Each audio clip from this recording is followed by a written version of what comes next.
Little Jimmy and Susie are in class when their teacher begins to go over grammar and sentences. The teacher looks at Susie first and says, "Susie, can you use the word stupid in a sentence?" "Yes, I can. Jimmy is very stupid." "Great," said the teacher.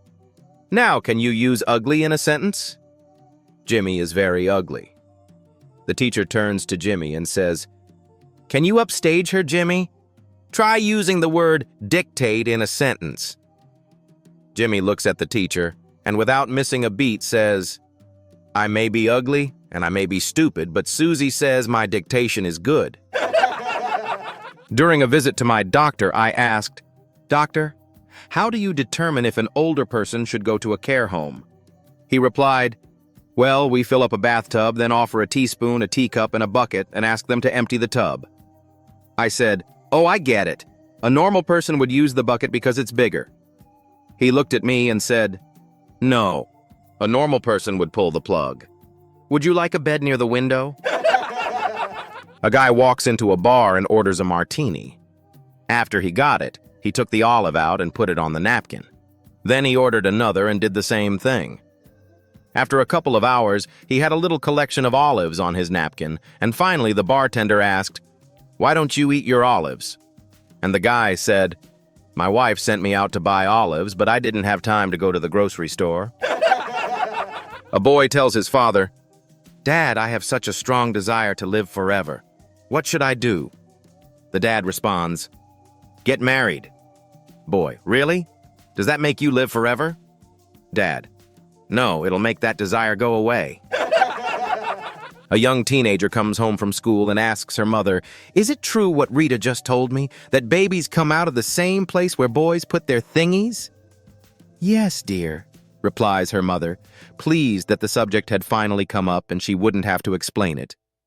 "But then when I have a baby, won't it knock my teeth out?" Sadie lost her husband almost 4 years ago, but she was still mourning like it happened yesterday. Her daughter kept telling her, "Mama, you need to get out, meet someone, live a little." Finally, Sadie gave in. "All right, but I don't know anyone." Her daughter smiled and said, "Mama, relax. I've got someone for you to meet." Turns out they hit it off immediately. After dating for 6 weeks, he invited her for a weekend in the Catskills. And well, we all know what that means. On their first night, they undressed. There stood Sadie, wearing nothing but a pair of black lacy panties. He was completely in his birthday suit. He looked at her and asked, "Why the panties?" She smiled and said, "My breasts you can fondle, my body is yours to explore, but down there, I'm still in mourning." Clearly, no luck for him that night. The next night, same scene. But this time, the guy was standing there wearing nothing but a black condom. Sadie raised an eyebrow and asked, "What's with the black condom?" He grinned and said, "I'm going to offer my condolences." While Mom was away on a business trip for a few weeks, Dad stepped up to take care of their toddler daughter. It didn't take long for him to discover her new favorite evening tradition: tea parties. Every night, just as Dad was getting comfortable on the couch for some TV time, his little girl would waddle over with a bright pink teacup and announce with great excitement, "Tea time, Daddy!" He'd sit up straight, accept the tiny cup with dramatic flair, take an imaginary sip, and exclaim, That's delicious." She'd light up with pride, giggle, and run off to refill his cup. Night after night, the sweet little ritual continued. To Dad, it was a heart-melting routine he absolutely loved. When Mom finally returned home, Dad couldn't wait to show off how thoughtful and grown-up their daughter had become. As if on cue, the toddler burst into the room with her tea set, beaming. She handed Dad a cup with her usual flair, and he sipped it proudly. "Still the best tea I've ever had," he said with a smile. Mom smiled too, until she paused, tilted her head, and asked, "That's adorable. But have you ever asked her where she gets the water from?" Dad blinked. No. Should I?" Mom gave him a look. "Well, She can't reach the sink. Silence. She can reach the toilet. Dad froze mid-sip. The cup lowered slowly. Their daughter? Still grinning ear to ear in her sparkly unicorn pajamas. At 82 years old, Margaret had been gradually losing her eyesight for years.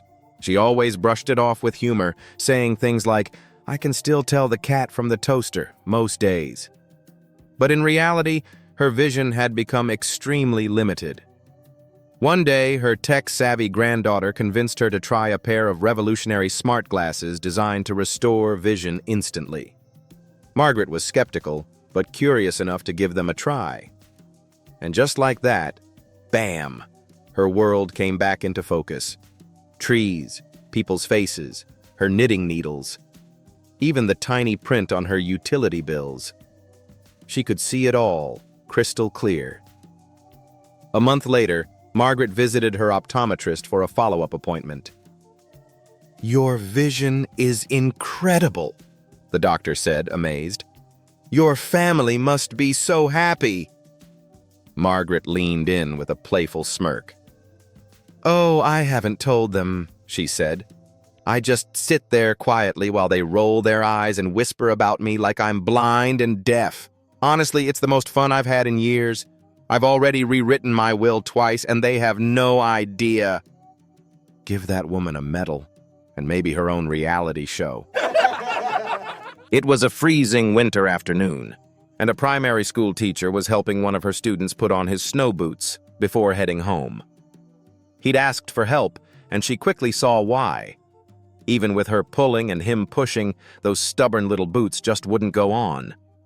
By the time they got the second boot on, she was sweating like she'd run a marathon. Then the boy looked up and said, "These aren't my boots." She paused, bit her tongue, took a deep breath. She wanted to scream, "Why didn't you tell me that 10 minutes ago?" But instead, she patiently began pulling the boots back off. Just as the second boot finally popped off, he added, "They're my brother's boots, but my mom made me wear them today." Now the poor teacher didn't know whether to laugh, cry, or just walk out into the snow forever. Still, with a heroic sigh, she slid the boots back on, round two. Finally done, she helped him into his coat and asked, "Where are your mittens?" He smiled and said, "Oh, I stuffed them in the toes of my boots." Dave and Joe are bungee jumping one day. Dave turns to Joe and says, "You know, I bet we could make a ton of money running our own bungee jumping business in Mexico." Joe thinks this is a great idea, so they pool their money together, buy everything they need, and head for Mexico. When they arrive, they begin setting up the equipment on a bridge while a curious crowd gathers below and watches. Slowly, more and more people gather to watch them work. When they finish, there is such a large crowd they think it would be a good idea to give a demonstration. So, Dave positions himself at the edge of the bridge and jumps. The cord is so strong that Dave bounces all the way back up to the bridge. Joe is amazed, but notices that Dave has a bloody lip. Joe unsuccessfully tries to catch him but fails, and Dave falls, then bounces back up again. This time, Dave's head is bruised and bleeding. Again, Joe misses him, and Dave falls and bounces back up to the bridge. This time, Dave looks battered and is almost unconscious. Luckily, Joe catches him this time and asks, "What happened? Was the cord too long? Did you hit the ground?" Barely able to speak, Dave gasps, "No, the bungee cord is fine, but what the heck is a panada?" Steve and Anna, a middle-aged couple, were enjoying dinner at a fancy restaurant when out of nowhere, a drop-dead, gorgeous young woman walks up to their table, plants a passionate kiss on Steve, and says, "See you later, darling." Anna stares daggers at Steve. "Who was that?" Steve shrugs and says, "I'm not gonna lie. She's my mistress." Anna slams her fork down. "That's it! I've had enough! I want a divorce!"